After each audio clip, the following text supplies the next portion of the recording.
Notre balade continue ici à Prague. Nous sommes sur l'île de Kampa, l'île romantique de Kampa. Les amoureux, vous savez où vous devez absolument passer si vous venez ici à Prague. Sur cette île, il y a très longtemps, il y avait des moulins qui produisaient de la farine.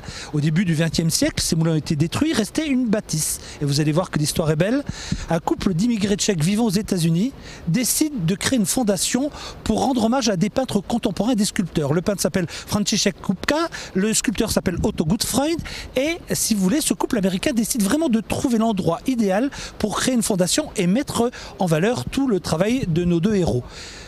Le temps passe, fin du XXe siècle, enfin, ils décident de réhabiliter le moulin, un des moulins détruits. Et oui, ils en font un super musée qui s'appelle le Kampa Museum.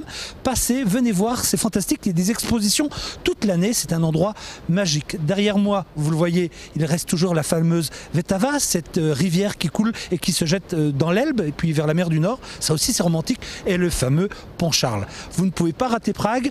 Je vous propose maintenant d'en savoir un petit peu plus sur l'historique. On va commencer par le château de Karlstein. Regardez. Situé à quelques dizaines de kilomètres de Prague, le château de Karlstein est l'un des sites touristiques les plus importants de la République tchèque.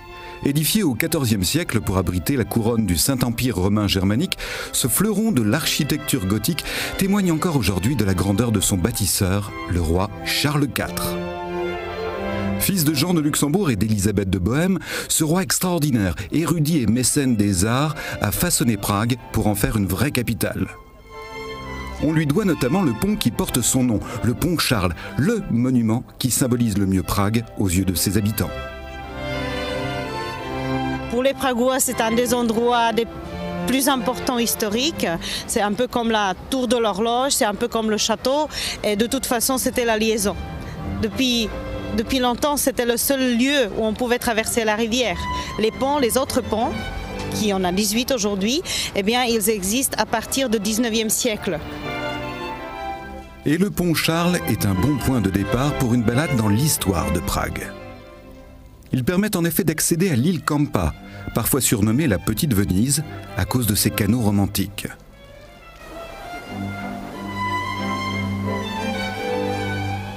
L'île de Kampa est aussi la porte du quartier appelé Malastrana ou Petite Ville.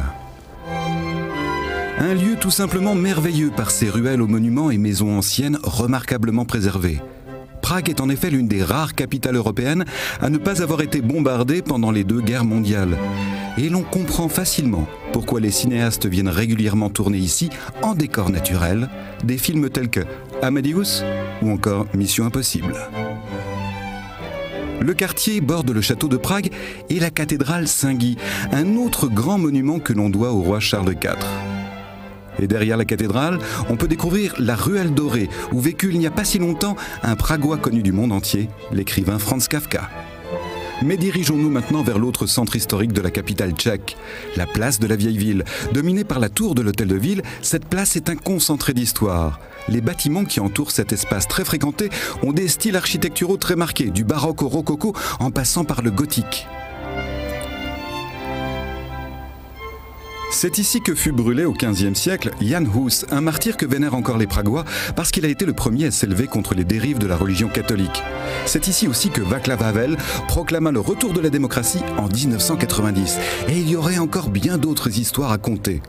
Mais pour l'heure, c'est le cas de le dire, pensez à vous arrêter devant la remarquable horloge astronomique, réalisée au début du XVe siècle et qui fonctionne toujours avec son mécanisme d'origine. Et puis n'hésitez pas à faire un petit détour par le Théâtre des États, situé à 2 pas de là, où Mozart en personne dirigea la première représentation publique de son chef-d'œuvre, Don Giovanni, en 1787. Un chef-d'œuvre dont le succès se prolonge encore aujourd'hui grâce au Théâtre national de marionnettes de Prague.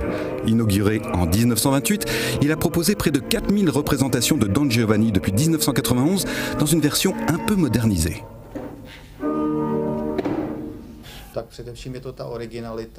Le théâtre de marionnettes est très différent du théâtre normal, et son originalité fait tout son intérêt. Voilà pourquoi nous avons tenu à adapter un chef-d'œuvre à un art qui relève de notre tradition nationale. Une adaptation qui s'adresse autant aux enfants qu'aux adultes. Et quand vous sortirez du théâtre, vous pourrez découvrir Prague illuminée, hors du temps et tout simplement magique. Une petite croisière sur la Vltava vous permettra alors de comprendre pourquoi cette ville riche et prestigieuse est aujourd'hui l'une des plus séduisantes capitales du monde.